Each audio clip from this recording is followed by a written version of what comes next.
Oh, hi, didn't see you there. I'm Nate George, And I'm Marissa Sparrow. and we're from Innovation Academy Charter School in Tingsboro, Massachusetts. And today we're going to walk you through the Equillibrium Lab. This is a two-part lab, and in part one, you'll be looking at how temperature affects equilibrium.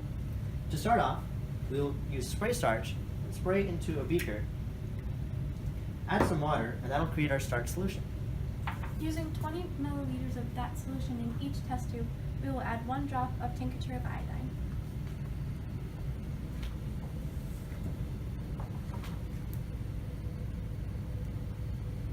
Using 1 for control, we will keep here, and then we will add 1 to the ice bath and 1 to the hot water bath that we should have at least 80 degrees Celsius.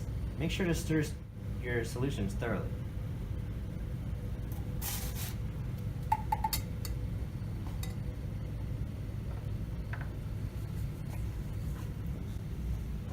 As you can see here in the hot bath, the starch and iodine tincture solution has turned a colorless appearance because of its endothermic reaction.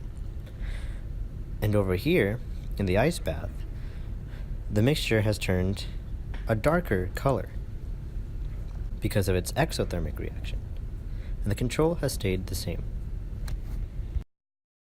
I'm Marissa Sparrow, I'm Lavinia Collins, and we're from Innovation Academy Charter School. and this is the second part of the Equillibrium Lab.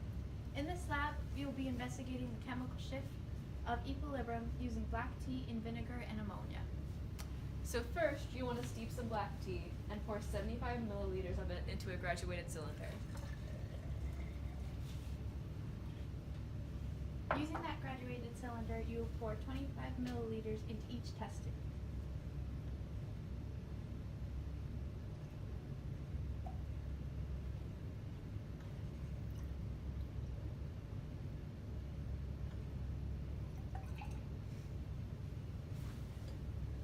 Then using transfer pipettes, we'll transfer 15 drops of vinegar into its corresponding test tube and 5 drops of ammonia into its corresponding test tube.